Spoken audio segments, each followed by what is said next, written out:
بسم الله الرحمن الرحيم. النهارده هنتكلم عن برفان خد شهرة مرة واحدة، ضجة مرة واحدة كده، بس هو بصراحة يستاهل علشان تقل البرفان وثباتيته وفوحانه، وكمان الاتجاه بتاعه جميل جدا. برضه من البرفان ده في انواع منه، بس احنا هنتكلم عن اقوى نوعين واشهر نوعين وافضل نوعين في السوق اللي انا افضلهم، يعني بتقدر تقول شخصيا. يعني النوع ده هو برفان خمرة.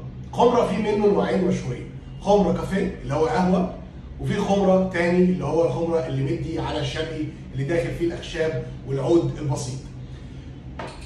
لما تروح للعميل او للتاجر بتاع البرفانات، معلش او الزبون، ده خمره، ده خمره،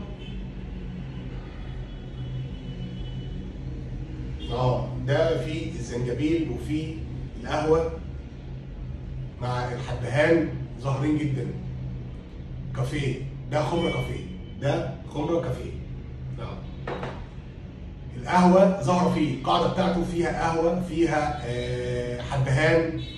تقدر تقول يعني ان القرفه مع الحبهان مع القهوه عامله توليفه جميله جدا جدا. طبعا توليفه شتوي برضه، اي توابل تدخل او اخشاب تدخل على الشتوي على طول.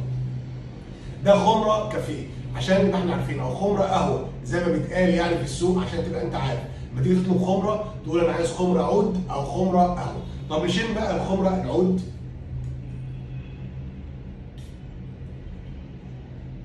فانيليا مع عنبر، برضه مديه اعشاب خفيفه شويه. فانيليا مع عنبر مع اعشاب. يبقى الخمره اللي انت لو بتحب ريحه القهوه تقول انا عايز خمره قهوه، ريحه البني يعني.